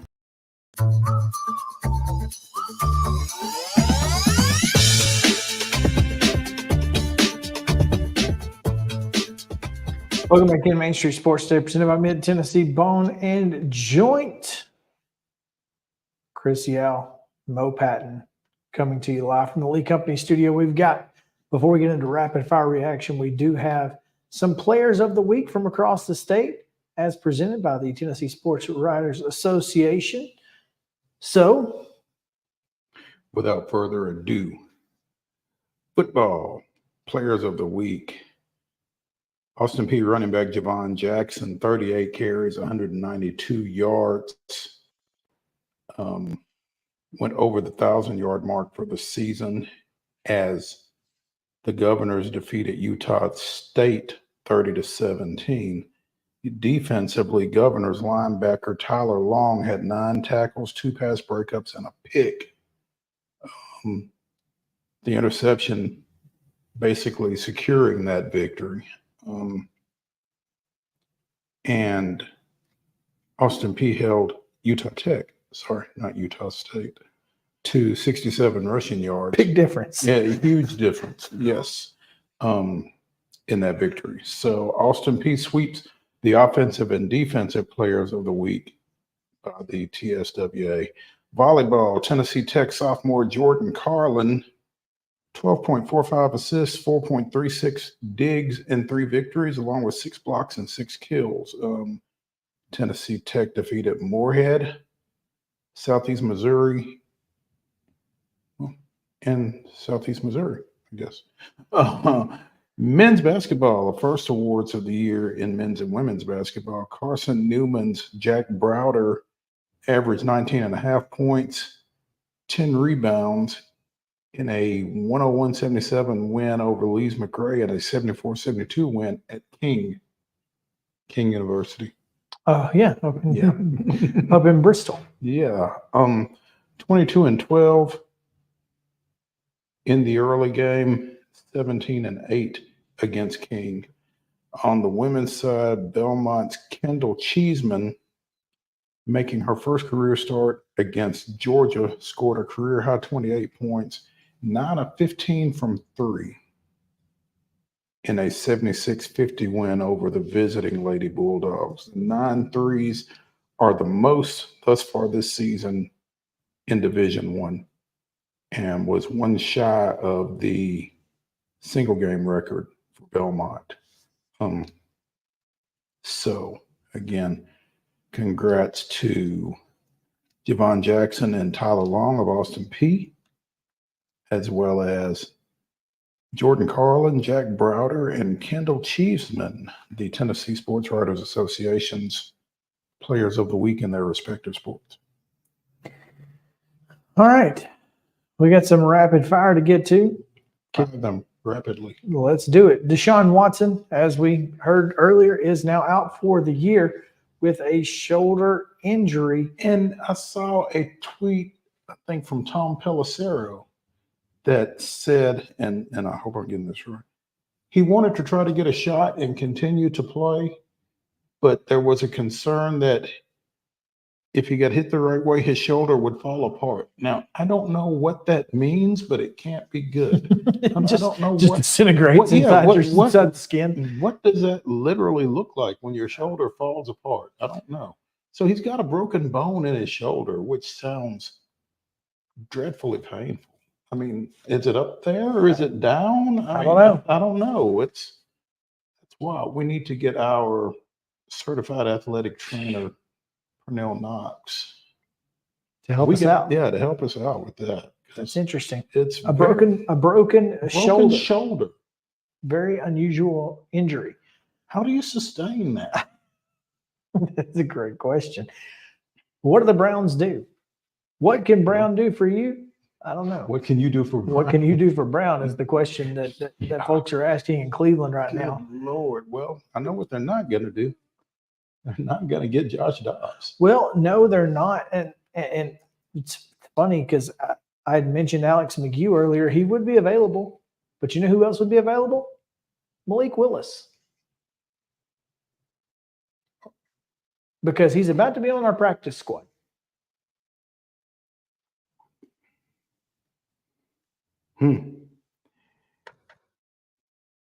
I'm just saying. I'm not saying, I'm just saying. Is he going to be on the practice squad? Ryan Tannehill was a full go today. I think you have to carry 3 quarterbacks just for that very reason.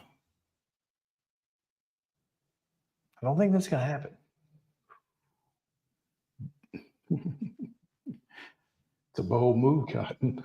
See if it works out. No, but I mean, yeah, there's that. Again, Alex McKee could be an option from Green. He's at Green Bay right now. Well, right now they're going to start Dorian Thompson-Robinson, the former UCLA guy. Sure. PJ Walker's out there. PJ Walker is there. Yeah, he's out. He's there. So he's an option. I don't know why he wouldn't be the option, to be honest. Yeah, he's got experience, but I guess so, Dorian doesn't, so therefore, you don't know what you don't know. Maybe he's a gamer. Didn't look so great at UCLA a lot. Speaking of UCLA, Walker has thrown 1 touchdown and 5 picks this season. Oof, that's not ideal. So, like I said, you don't know what you don't know. Give him a shot. Could be a gamer. Speaking of UCLA, hearing rumblings that Chip Kelly may be fired after the Do they play USC this weekend? Next weekend. Next weekend. Okay, because I saw that as well, and I did not know where that fell on the schedule. But yeah, that's after the season ends, they could part ways with Chip Kelly. And at least there's not a flight involved, so it won't be on the tarmac. Rumor has it that Kelly and Jimbo. Has it? Yeah, that Kelly and Jimbo are actually going to start a podcast called Fish and Chips afterwards. I'm just saying, it'd be a great podcast. Justin, could you cut his mic? That's bad. That was so bad. Yeah, I got you. Oh, that was so bad. Okay, so this wasn't on the runner show. That's okay. Guess, but go for it. Jimbo is a West Virginia native? Probably. That would be an interesting fit. Houston? I saw a couple of days ago that his name was being connected to West Virginia. Now, 1, I don't know that they're going to make a move from Neil Brown. But 2, Why does Jimbo want to coach again? He don't. I can't imagine he would. Why? Why would you? Not be a head coach. I mean, go somewhere where you can just chill out. Go somewhere and count your money. Yeah. Anyways. I mean, I guess I'm. I mean, you got to ask him. I think it's different for those of us who aren't presented with those type of options, maybe, and maybe it's harder for us to understand.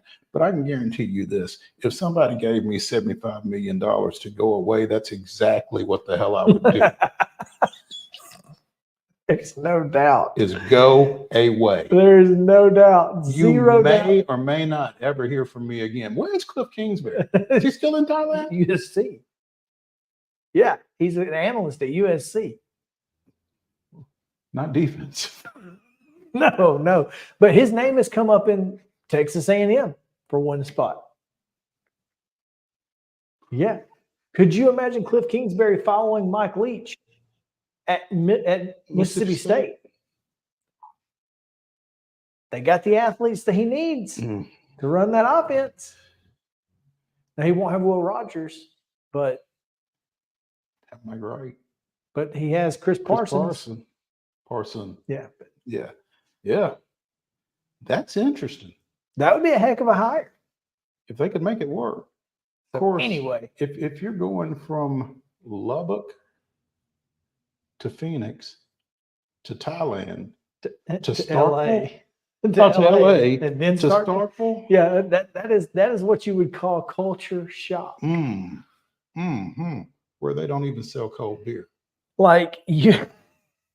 They do too. No, they do not. Yes, they do. I'm telling you. I'm telling you that I used to book a bar in Starkville. Well, I'm telling you. Okay, so in the convenience stores they don't sell. Oh, I don't know. Do they? No. Interesting. Oh, it's not cold. They can't put it in the. Okay. Okay. Sorry, you're right. They can't put it in the. They can't put it in the coolers. They have to. They can sell it, but it's got to be just out. No, it's. What did I say? Yeah, you're right. You're right. Okay, that makes sense. But no, in convenience stores they don't sell cold beer. They do have bars there, but yes, that's interesting. That's hilarious, actually. Could you imagine? I mean, we've seen Cliff Kingsbury's house in Arizona. They ain't nothing like that. In Starkville, the closest Walmart is in Tuscaloosa. We'll even go beyond Starkville. There's nothing like that in the Golden Triangle. No. Literally the closest Walmart is in Tuscaloosa. I swear it is. Oh, that would be hilarious. How? You would have to have a Netflix documentary. If you are Cliff Kingsbury's agent, how do you? Do you even tell him that Mississippi State has called? Oh my God. He ain't interested. Listen, I promise you it would be the most entertaining thing to ever happen. Lane Kiffin, Cliff Kingsbury, Egg Bowl. Give it to me today. Give it to me. The women of Mississippi would just pass out. It would just be they would just fall out. There wouldn't be no more. They'd just be on the ground. It would be over. Divorce court would be packed. Absolutely. So great. Oh, does Draymond have a future in the UFC? Because he's got a pretty good chokehold. And it's coming pretty quick. He's not going to have one in the NBA. This is wow. Dude's out here just choking folks out. It was so good. I mean, it was so natural. He grabbed dude up, put him in a sleeper. Put him in a sleeper hole. Like he was supposed to or something. Never mind that it was illegal as. Oh man! Get out! Yeah. I'm stuck on Cliff Kingsbury and Starkville. Yeah, that one may have derailed the entire segment. Yo. Have you seen the potential pitch clock changes that have been rumored? Going from 20 seconds to 18 with men on base. No, what? only with men on base from 20 to 18. No, That's I don't think out there. I don't think that's a good idea.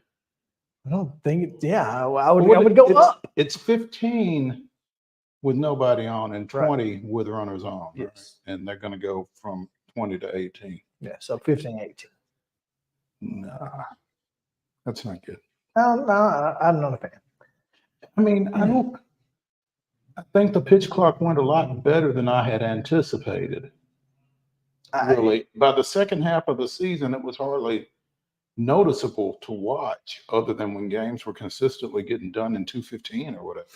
But yeah, I don't know what's the purpose. I mean, again, you actually did something good, Major League Baseball, Rob. Don't mess with it. Yeah, leave it Leave be. it be. Leave it alone. It's not hard. I mean, my goodness, what are you thinking? Yeah. Oh, Hunter Dickinson, we mentioned, heard a little bit about it earlier. Mm-hmm. Dude just dominated last night. Just what Kansas needed, huh? Another great player. Yeah. And he almost came to Tennessee. I mean, Tennessee was in his final 3. Could you imagine him and Dalton Connect together? No, I can't. Oh my God. I honestly cannot, for the fact that the way Tennessee plays, does a dominant post player help them? Oh yeah. Think? Okay. Well, here's the thing. Dickinson does everything. I mean, he does everything, but he is a post, right? Yeah, but I mean, he's a 5. He can literally do it all. And yeah, I mean, if Tennessee had a dominating rebound force, it would be over. I mean, forget what he gives you on the offensive side. Just being able to get boards. Anyway, yeah. I had something else in here, and I don't remember what it was, because let's see if I can go back to it. Dion being named everywhere. And he says, I'm here. My mama's here. My daughter's here. My 3 sons are here. Okay. And before that, y'all were all in Jackson. Yeah, we're all. You were somewhere else. Y'all were all in Jackson. And they have houses for sale everywhere. In College Station, in Starkville, not in Chicago though, where they are going to hire the Braun dude, the interim coach. They are going to hire him. Oh, at Northwestern? Yep, at Northwestern. So, somebody said Texas A&M was more likely to hire Colonel Sanders than Deion Sanders. That is a very, very accurate statement. Yeah, I don't see that happening. But I could see him in Houston.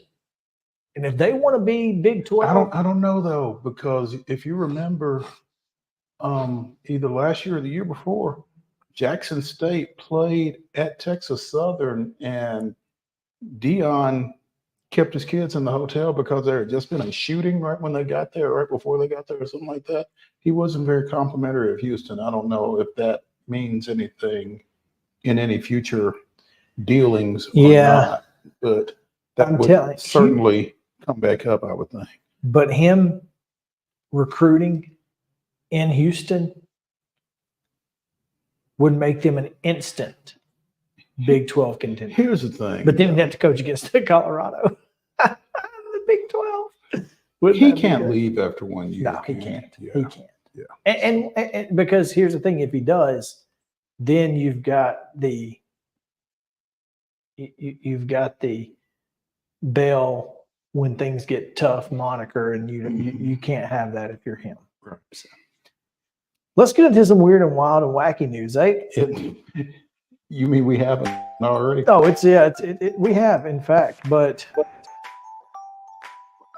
got to show you this. Justin, can you pull my camera up? Have you seen this? Oh, Papa Murphy's. Yeah, it's a great commercial for Papa Murphy's.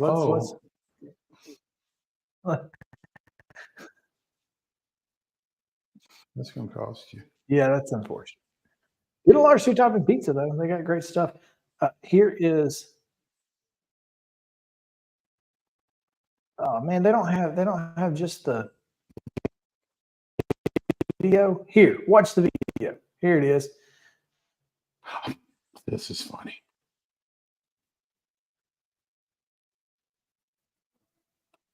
Okay. Now, what we just saw is a deer jump 2 cars. We didn't actually see it. Oh, you didn't? Oh, we didn't. It wasn't up. I'm sorry. We'll try again.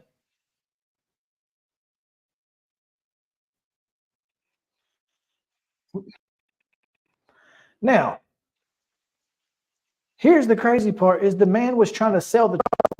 Mm-hmm. He told, dude, it's in great condition, immaculate, $9,400. Immaculate condition. It was in great condition until Bambi came along. That was hilarious. I saw it a week and a half or so ago, I guess. I don't know. Yeah. I don't know if we're. Yeah, it's not. Didn't work.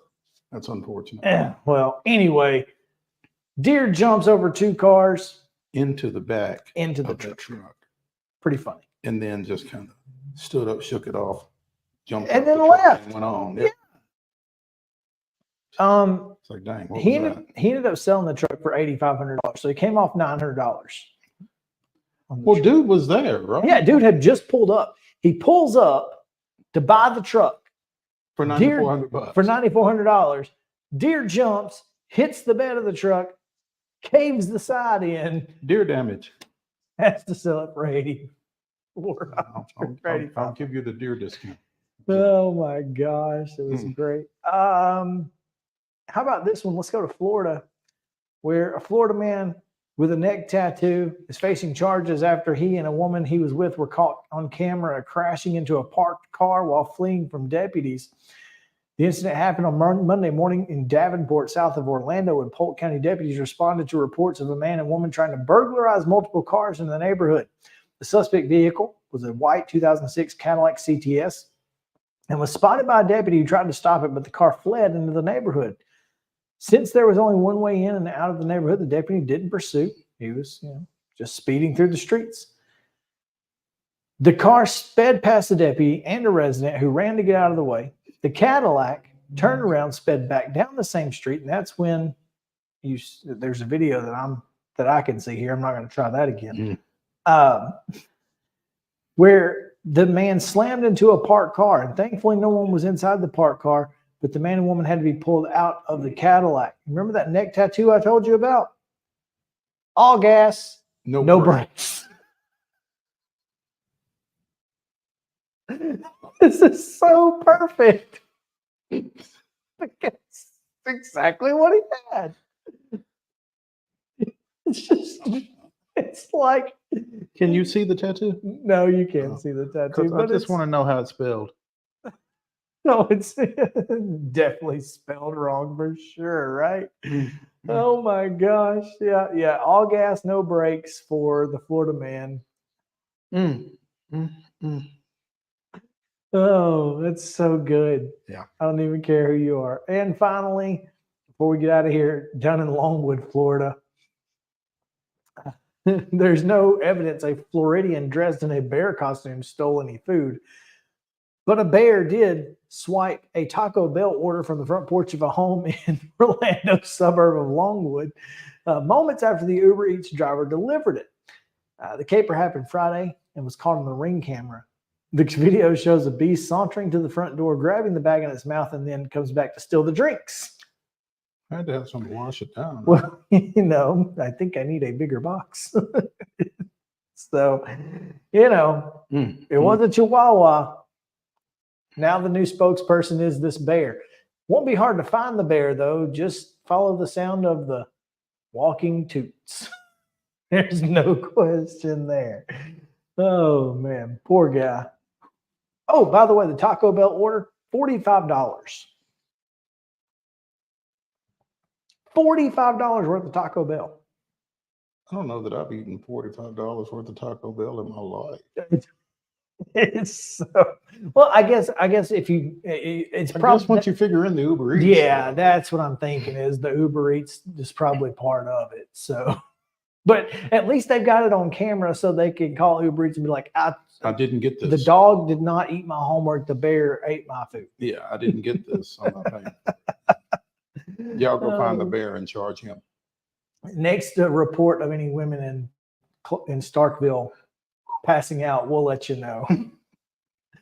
Tomorrow we've got Will Kreisky. He's going to join us from Riverdale and talk a little bit about their state quarterfinal game and more. So come back with us on Main Street Sports Today, 2 o'clock tomorrow. See you then.